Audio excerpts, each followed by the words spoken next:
Hey guys, JuV day 10, and it's time for a story. I started writing this a couple of years back and never finished it yet, but I'll read the beginning of it at least. The night was dark, but our friendship kept us bright. Our little fire crackled happily, the crimson flames almost seeming to sway along to the beat that our friend was picking out on her guitar. It was nice, sitting around and singing along, while Becky strummed, picked and tapped at her instrument, her voice filling the air and our minds with amazing images. Our mate Charlie, he'd been the one to suggest the camping trip. We'd all been burning out somewhat, the hustle and bustle of our regular lives taking over too much. Charlie is a receptionist at a busy law firm. He keeps trying to climb the ladder and consistently seems to be making some actual progress. But whenever a big opportunity comes for him to advance, he puts his foot in his mouth and stays near enough at the lowest tier. He's a wonderful friend, but just doesn't know when to stop talking sometimes. Charlie was definitely enjoying himself, trying to sing along with Becky, despite not knowing half of the words and being incredibly tone deaf. But none of us minded enough to say. It was just nice to see him not overstressed by work for a change. Sarah had taken on the bulk of the planning for this trip, finding a camping ground for us to stay at, making sure that we all had the proper gear, and all of that sort of thing. Kind of appropriately, considering what her job is, as she's the manager of a warehouse that stocks camping gear for a big chain of shops. She had nagged, cajoled, and, at times, threatened us, though mainly me, to get our shit together for the trip, which had worked very well. And all of that on top of raising her two kids, who are a lovable handful at the best of times. Now, though, she had finally let herself, and by extension, the rest of us, relax. The kids were with their father, having a trip to the cinema, and she was sitting, having a mug full of rehydrated soup by the fire, grinning so brightly that the light from the fire was almost put to shame. Selena had also been a busy bee in the lead up to the trip, as she'd been mainly concerned about the food we were going to take.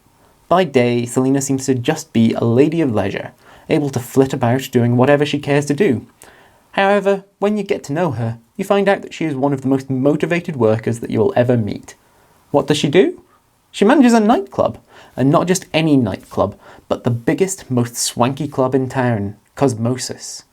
Never has that place had a bad review anywhere, and while Selena would most likely give credit to her servers and bartenders, a good amount of the praise of the club can be directly linked to her management. She's extremely well organised, and her life is structured well enough that she can afford to do whatever takes her fancy when she's not at work. Sitting by the fire on a dark night, she confided in me later, was a nice night off from having to deal with often quite rowdy patrons, most calling their friends to get them inside. The peace of being with friends on a night like this, she wouldn't trade it for anything in the world, or at least almost anything. As a friend, few can say much bad about Simon. He always makes sure that everyone is as well as they can be, and more effectively than many can, being as he's a very well-trained pharmacist. He came first in his year, and despite his youth, has taken a lot of training courses that have actually put him on a par with most doctors in his ability to diagnose illnesses. Add this to his inherent compassion and loyalty to his friends, and you get one of the best friends to have that I've ever known. But one of Simon's favourite things to do when he's with friends is to tell stories of some sort or other. While everyone else was singing along with Becky or eating, he was jotting out notes for what he had been promising was a humdinger of a campfire ghost story. He's a knack for detail that you just don't get with most people when they're telling you a story. Michael has always been a dedicated person, mostly to his job, which is one of the most high profile out of any of us. He's been a very active political journalist for the past 3 years and has been building his portfolio for longer. He's been working with a very well-known website that covers a lot, but he mainly just freelances. Michael's name isn't quite household yet, but among political circles, his reputation is growing. However, outside of his work, he's one of the sweetest guys you'll ever meet. He cares so much about, well, everyone. He's able to make friends with someone just about anywhere he goes. On the other hand, he's also incredibly disorganised in his personal life, just like me. So Sarah had had a lot of trouble getting him sorted out for the trip. But the two were sitting rather close together now, chatting quietly. Frankly, if I didn't know better, and with how much time they spend together, I would not have been surprised if they were a couple, especially with the way they look at each other sometimes. But Sarah's not one to be unfaithful to her husband, especially with the kids in the picture, and I honestly don't think either of the two realised that there could even be something between them. Then there's Becky herself. She's a music teacher at a very good school, but she'd been writing and performing her own music for years. Despite her music being really very good, it's never gone too far in the industry. She just hasn't managed to get any agents to listen to it, no matter how much hype she gets around it on YouTube. She's had a bit more success in teaching, having won an award or two over a couple of years of work, but the actual performance is still much more her preference. With all these amazing friends, it's very easy to forget about me though, or at least it is for me. I'm Harry, short for Harriet. I often feel like I'm the least of my friend group. I've had the least ambitions, the least drama, the least fun, and I have the least impressive job, or at least I did up until last week, because I am the catalyst for this trip. Charlie suggested it mainly as a way to cheer me up after being made redundant by the company that I had effectively given the last 5 years of my life.